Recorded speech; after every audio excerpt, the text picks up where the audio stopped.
Welcome, welcome, welcome, everybody. Welcome to Yarwood's Martial Arts Podcast and Mat Chat number 54.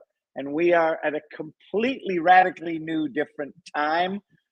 Thanks to my breach in integrity for Wednesday night. Here we are on Saturday evening coming to you live. I'm in my ice cream shop and Mr. Yarwood's in his basement as always.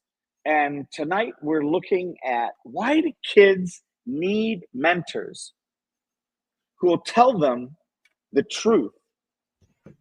And what do we look at that as? The power of hard coaching. So many times people are looking to be politically correct in their eyes and be gentle. Kind of like the whole, we need to have a medal for the losing team. Like, this is not how life works. So with that, welcome, Mr. Yarwood. Let's have a rousing debate tonight. Woo, woo. I see this a lot, unfortunately. It's not, and I'm not talking specifically about parents at my school. I'm just talking in general, society in general, where it's everybody's a winner. Like, well, no, not everybody can win, right? If everybody wins, then nobody wins.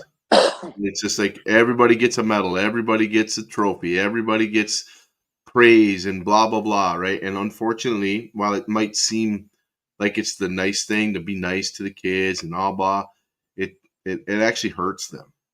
And you can see it in all kinds of things. I mean, even in as far as professional sports, right? You look at some of the let's go into the NBA for instance, right? These guys who they've been coddled their entire lives. They've always been told they were great, right? And they get to this level and they're a difficult person to coach because they don't know how to be told no. They don't know how to be told that they're not the best. They don't know how to be told that they're a winner because they're not, right? Sure, they're a winner in the fact that they got to the NBA, but they're not the greatest person on the team. They're not on a team that's great. They have to listen to a coach, and they're not used to that. They're used to just getting whatever they want, and it just turns into this whole issue of bad attitude. It's when when a kid is told, oh, they play on a soccer league and their team is number 6 out of 6, but they get the 6th place trophy. They think it's awesome. It's like, no, it's not. I firmly believe that there's kids out there, and I've seen it, that hate the 6th place trophy. They know they didn't win, right? But there's this norm that's happened that everybody needs to get rewarded for their work. It's like, no. You can bust your ass and not win. That's life. You know what happens? Figure out why you didn't win and go win next time. As opposed to, well, here's a medal. Thanks for... No, I don't want a freaking medal. I don't want anything. What I want is feedback of how come I didn't do as well as I should have and how can I fix it?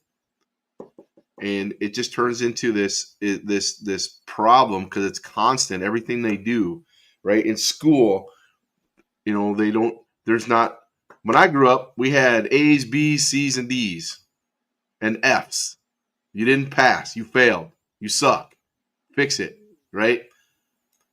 I've talked to kids. They don't have grades, right? There's no grade. There's just like these levels of you did awesome. You were great. You didn't do. It's just there's no negative built into it. There's no motivation to get better, right? Because everything is, it's okay. It's okay. I know you studied really hard. It's okay, and it's not okay.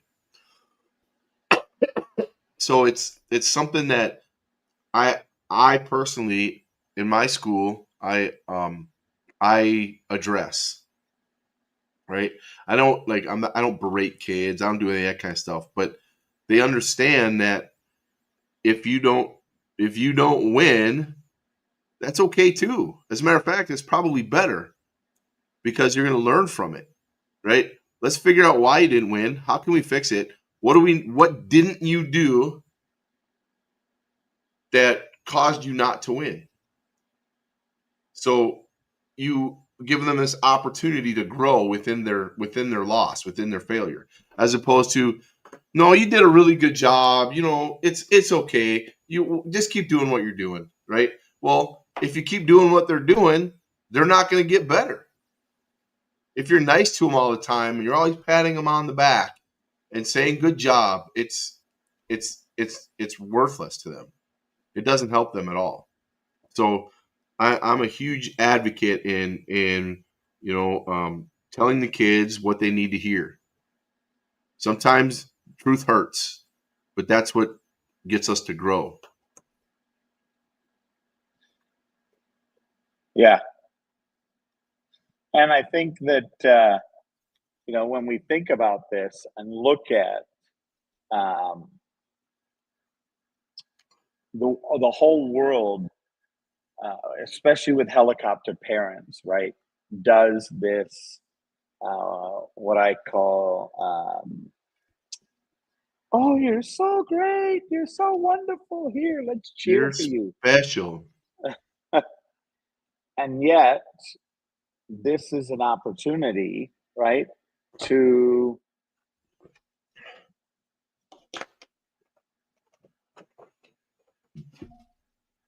look at how to be a powerful parent and use martial arts as a place to create the path for you to follow. Yep. Right. And that whole piece about being honest with a student and saying, look, this is the way. Right? This is what we're up to. Versus, oh, here, let me pat your head, let me rub your ego and make sure that you're all okay and that, you'll still see yourself as a winner. And it's like, I don't hear you telling me not to think of myself as a winner and cause that to happen. But if I lose, being responsible for the fact that I lost, and what do I have to do to level up to be a winner? Yep. That's Yeah, it. it's a mindset, and it's learned, right? Somewhere along the line, the parents, I don't know, maybe it's their opposite of what they grew up with, right? They want to protect their kids. I get it. I want to protect my son, but protecting him isn't always telling him that he's the best thing ever, that he's the greatest, that he doesn't make mistakes, that no matter what happens, he's a winner. Because it's not true. It doesn't help them, right? Right now, our life skill is integrity. And integrity is doing the right thing. For me, doing the right thing is telling a kid, hey, man, that sucked. That wasn't your best. You didn't do what you needed to do. Like when we have black belt testing, not everybody passes. And that's built in so that, hey, you need to do the work. You need to be getting the results you want by doing all the work that it takes to get there. And even sometimes doing all the work doesn't get everything you need. So we got to figure out what else can we do. But if I passed every single kid every single time, what's the point? Yeah. What's the point? Why even teach them anything? Right? You just show up to class, do some stuff, and then show up to class, do some stuff, and then show up to testing, get your belt, and go home. That's right? like We have standards. It's like handing everybody a black belt. Yep. We have standards and they have to be met. And if you don't meet those standards, then you're going to fail. Plain and simple. And that I'm not trying to fail anybody, but I'm also not trying to pass everybody. If you don't do well enough to pass, you won't pass. Plain and simple. and I'll give you some feedback. I'll give you some corrections to work on. I'll give you some things to do to make it better next time. But I'm not just going to say, well, you were close, so everybody's a winner. No, it doesn't work that way. Right? And I think it hurts kids' confidence when you constantly tell them that they're great, that they're good, that they did an awesome job, right? You might think it helps them, might help them feel better, but ultimately, I think deep down, kids know that they didn't do their best. They know. And I think, And that, or if they do believe it. So then it becomes a lie. And Yep. they hear you lying to them like Yep. they sometimes lie to themselves. Yep. So what we're doing is we're condoning and rewarding the lies that we tell ourselves. Yep. Or if they do believe it, reality at some point is going to catch up to them, and they're going to get smacked in the face. And they're suddenly going to realize somebody's going to teach them the lesson that you're not that good. You're going to run into, maybe you do, for us, we do tournaments, right? And if we were to tell them, like say sparring, for example, we work with them and, oh, you're a really good spar. You're a really good spar. And if they're really not, but we don't want to hurt their feelings because we want them to continue, then they get to a tournament and they just get actually crushed by a kid who's probably not much better than they are, right? They come to this realization that they're not as good as they thought they were, and that really shatters confidence in them because they've always been told they're really good, you're a winner, and then you get there and you're not, right? I think if you come in with some realistic expectations that, hey, you know what? You're not as good as that guy, and that's the way it is, but we can make it so you can get to be as good as him. Right? I'm not going to lie to you and tell you that you are as good as him when you're not, but I can help you get there. And you can learn from people that are better than you. Yep. Right? Like that's how you get better. Yep. If you're always a winner, there's no learning there. Oh. There's no room for growth. There's no room for anything because I'm a winner. So what do I don't need to do anything else. I always win. Well, yeah, in your mind you might always win, but in reality you're getting smoked. Yeah, I mean, and you're not going to learn. One of my really amazing examples for this is in the personal training and development company that I worked for 10 years. There was a guy from Toronto, Canada, that went through the education, and he was a natural, right? His ability to coach, his ability to listen, his ability to speak, stand up on a stage.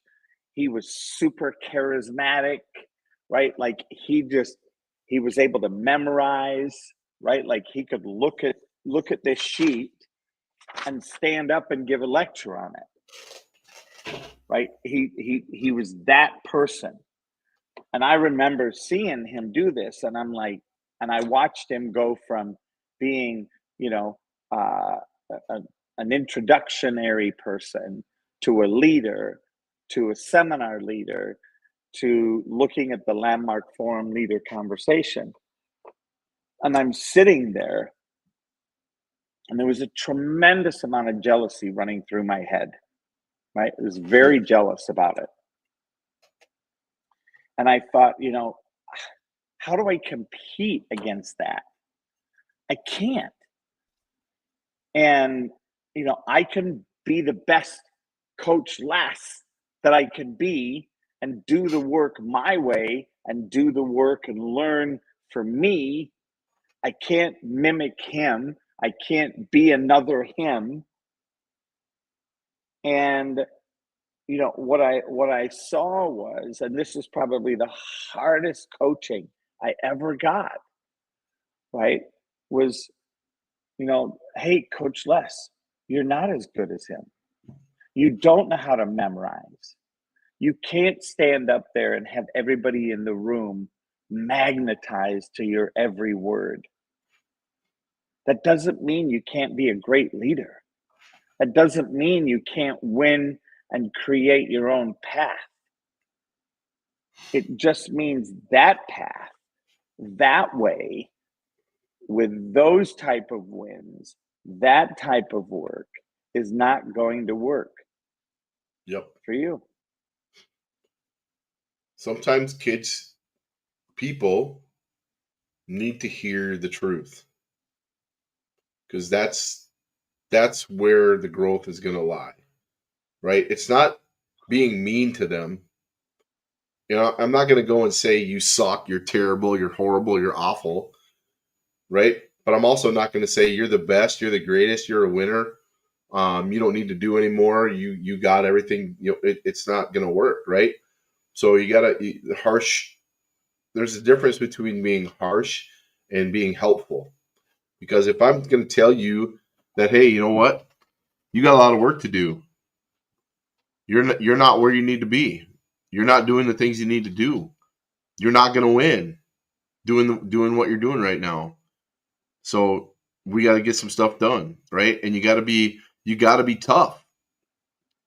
I teach with what I call compassionate discipline, right? I'm hard nosed when I need to be, but when the time is there, I'm also compassionate with them. But they also know I don't mince words. I'm going to tell you exactly how it is, right? I'm not going to be mean about it, but you're also not going to. It's not going to be soft. It's not going to be cushiony, right? You're not going to be landing on a pillow. It might hurt your ego a little bit because I'm going to tell you the truth. And you might not be used to hearing it, but you're going to get used to hearing it if you're around me enough. And then you're going to get tough a little bit, and then you're going to start to realize that I need to get my crap together and I got to figure these things out. I'm not as good as everybody says or as everybody has been saying I am. Right? Yeah. I'm not finding fault. I'm not finding, I'm not saying you're imperfect, none of that stuff. I'm just going to tell you, hey, you got work to do. And that's the way it is. And here's to me, that's the good news. Right? Because you see that they have an opportunity to grow. Yep. You see that they have an opportunity to get to where they want to get to. I mean, imagine if you weren't the kind of leader that you were, Mr. Yarwood. I mean, and you came and said, yeah, I'm sorry you didn't make it today. You just have to try harder. Yep.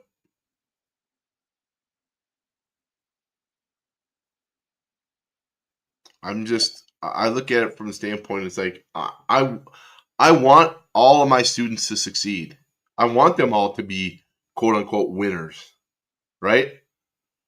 But they also have to want it. They also have to understand that it doesn't just get handed to you because you did something, right? Like if you show up to work on Monday morning and you expect a pat on the back and a high five from your boss just because you showed up to work on time, then you have very low standards, very low bar, right?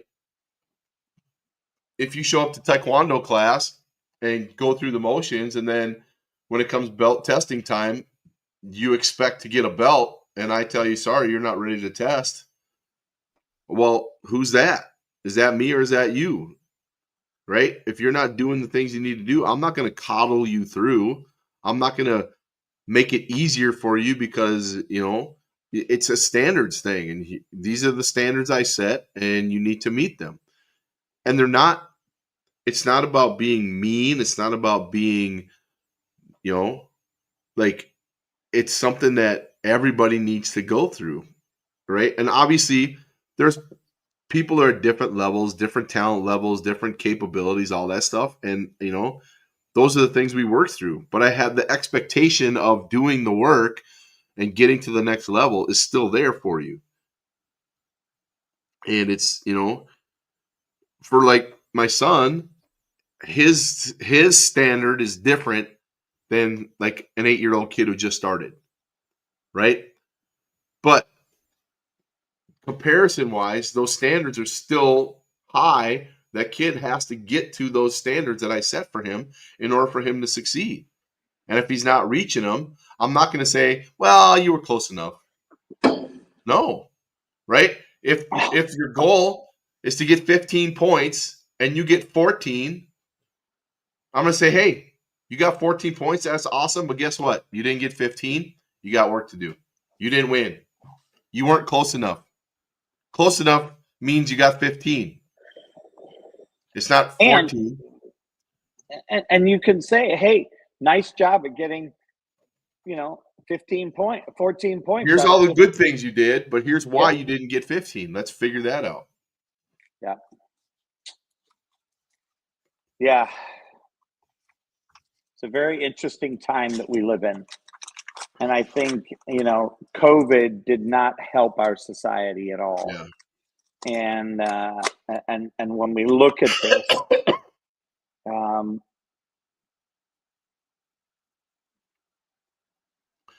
I just think you're doing people, your children, your a disservice.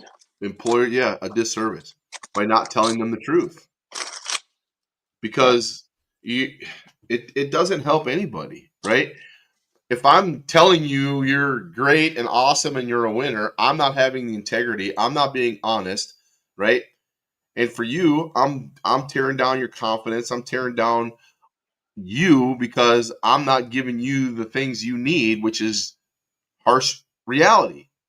Because at some point, whether it's me or somebody, an employer or whatever down the road, you're going to run into that.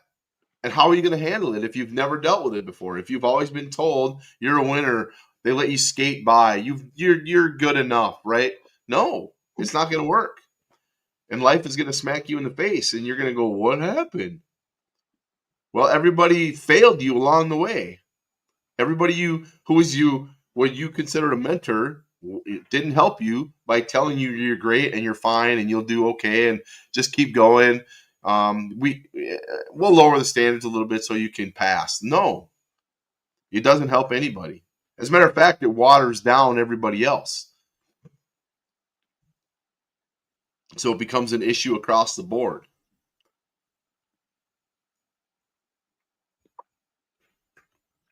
And if I hurt your feelings,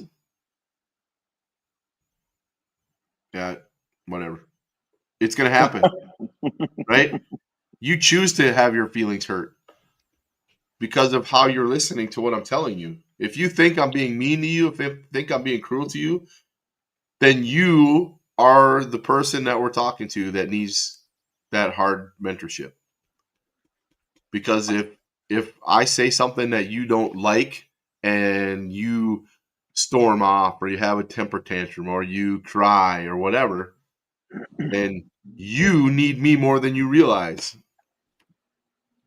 Because I should be able to tell you something and you accept, hey, you're right, sir. How can I get better? Versus, oh, he was mean to me. I don't like you. Okay, well, I'm not going to change how I do things because it hurts your feelings. Toughen up, Buttercup. Like I said, I'm not going to be mean about it, but I'm still going to let you know. Yeah. And I think, part of the whole game on some of this is, I'll never forget that time that I showed up and said, I can't do it. And I left. Yep. And I had to deal with my internal dialogue, my own conversation about not being good enough. And I was hoping that you would say, no, coach, you're good to go. Get out there. You're not going to do it perfect. I don't expect you to do it perfect. I expect you to do it to the best of your ability. And that's what will have you win. And instead, I froze up and left. And, spent the next couple days beating myself up. And then when we got back in when I got back in communication,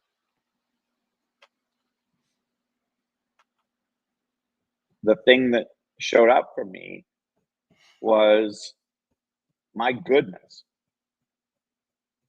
at some point,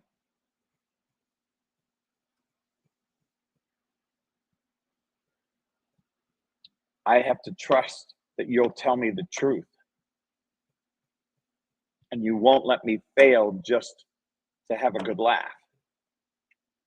Mm-hmm. Like, you really are there to win, and you're there to help us win. Yep. And I think this is the cool thing about being in martial arts, and this is the negative thing about life out there. You know, a lot of people laugh at that failure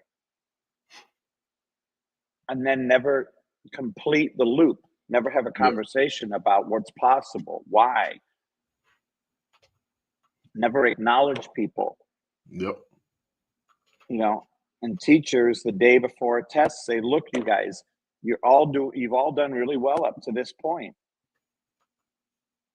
Now go home, cover these basics, take a look at this, make sure your pens, make sure everything's good to go. I was about to say your pencils are sharpened. Telling you how old I am.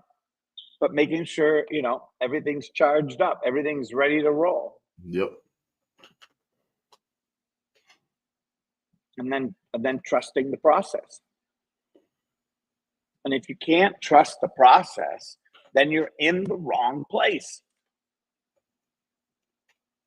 Yep. I'm a believer. I'm gonna put, like, for you example, I told you were ready. I wouldn't have had you be there if I didn't think you were ready. Now, that's not to say it was going to be perfect. That's not to say you were going to be, the best or whatever. But you had what you needed to do what you needed to do, right? And I think my expectations were that you were going to come in and do the test and be fine. Everything I'd seen up to that point, right? But the way I responded, because I was like, you said, I don't think I'm ready. And I'm like, well, I'm not going to change his mind. He's already decided that he's not ready. What am I supposed to do? Right? I've already told him he's ready. I've already said it. I wouldn't have him here if I didn't think he was. But he's decided already he's not ready. Right? So I'm like, okay, he's not ready. So I don't know there's nothing I could do about that, because that was all in your head. Right? So I was like, I'm not going to fight you. I'm not going to argue with you. I'm just going to move on. You go do your thing. I got other stuff to do. Yeah. And that mindset, right? Not when you are always told, for these kids, we're always told they're winners, they're great, they're this, they're that, right?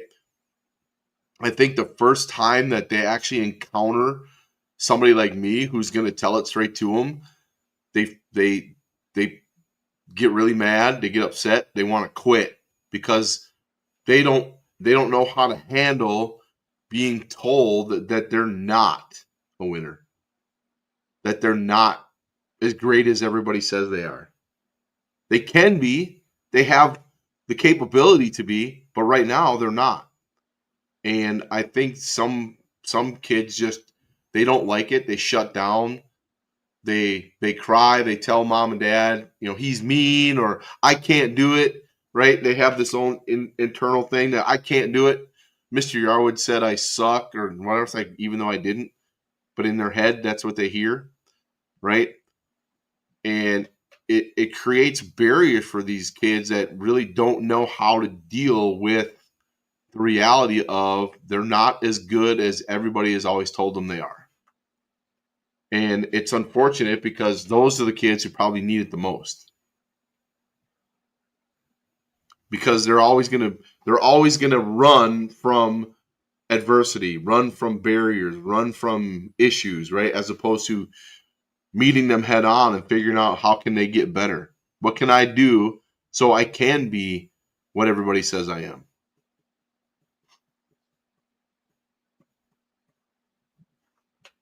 Yeah, it's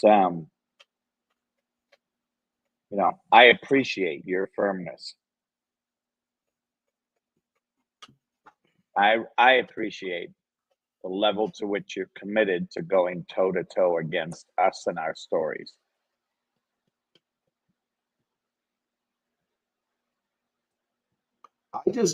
For me, I want my students to be the best they can be. I want them to figure out who they are, have confidence in themselves, be successful in whatever it is they do. And if I have a small part in that, a small role, that's great, right? I want to be there. I want to be a mentor to them to show them that they can be whatever they decide they want to be. But it's not going to be because other people are telling you you are. It's because you decide you are.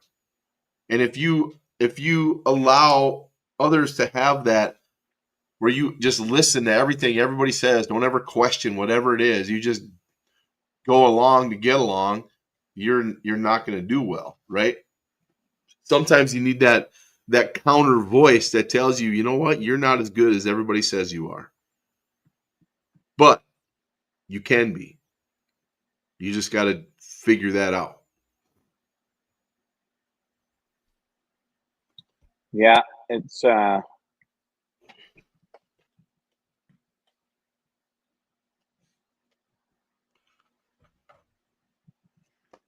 very interesting wall of possibility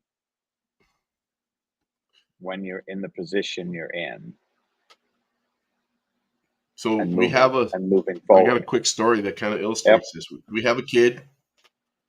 Um, he is just moved into the big kids class, right? He was super worried, super scared to come to class when he first moved because he's like, he didn't think he was ready, right? He's been a little dragon for a while, and he's like, I don't know, right? But dad, good on dad. Dad's like, no, we're going, right? We get him out there, and he's struggling. He's scared. He doesn't want to come on the mats. He wants to leave, the whole thing, right? We finally get him. He's now on the mats doing his thing, and dad is like, we've seen a big change in his attitude because I didn't, me personally, but dad too, didn't let him do what he wanted to do and quit, right? He was, his fear was getting in his way, and I'm like, no, we're going, let's go, come on, right? You gotta do it. That's just how it is. There's no, your only option is to do it, right? There's no other option. You don't get to quit. You don't get to leave. You don't get to go home. None of that stuff. You're gonna do it. And now, his dad is like, his dad says he's loving it. His dad is excited about it, and his dad joined too. Got it. He's out on the mats too. So is his sister, right? So he actually went from being scared to want to come out onto the mats with the big kids class to influencing his dad and his sister to come out on the floor. And that's just in it with a month or so. So being firm and telling them, they might not even realize what's good for them, right? You have to push it on them a little bit. Say, hey, this is what you're doing. This is how this is going to happen, and you got to be firm. And parents are starting. I try and help parents out as much as I can. Say, you are in control, right? We can't always be saying you're a winner, you're the greatest. Sometimes you got to be firm with them and tell them, no, this is how it is.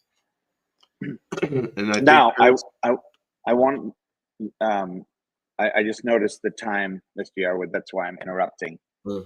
And I want to just cover one point briefly, and Mm-hmm. maybe we can talk about this next week more in depth. One of the things, though, people are always asking, so what do you like about your martial arts studio? What do you like about it versus other ones? Mm-hmm. And the one thing that I know, and I really want people to hear this, is that there are studios out there where the instructors beat down on the kids in their classes. Not physically, and maybe physically on some of them, but a lot of them are super hardcore, super stressed, super pushy, and there's a level to which being the owner, being the highest ranking person in the dojo, there's a responsibility to the message. Mm-hmm.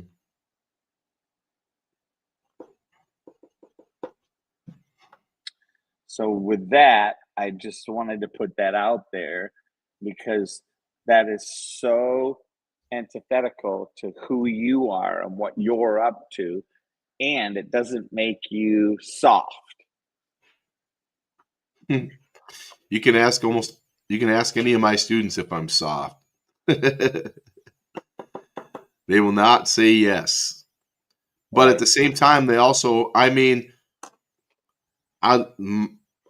try and talk to all of my students, right? I find out what's going on with them.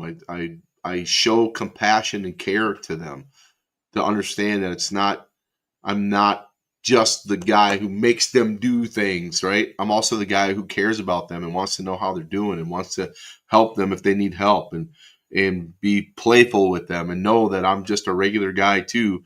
But there's times when you got to be hardcore and get stuff done. And you just got to know when that is and when to be, the teddy bear or whatever. Soft. Yep. So I just wanted to point that out because I know all schools are not equal. Nope. Nope. And we want to be responsible for that. Well, thank you, Mr. Yarwood. I think today was super productive. I think we've cracked open a subject that I think has some layers that we can talk about maybe next week a little bit. Yep. And really do appreciate your time and your attention. And for those of you watching from X and from Facebook, thank you so much for joining us. Appreciate you being here.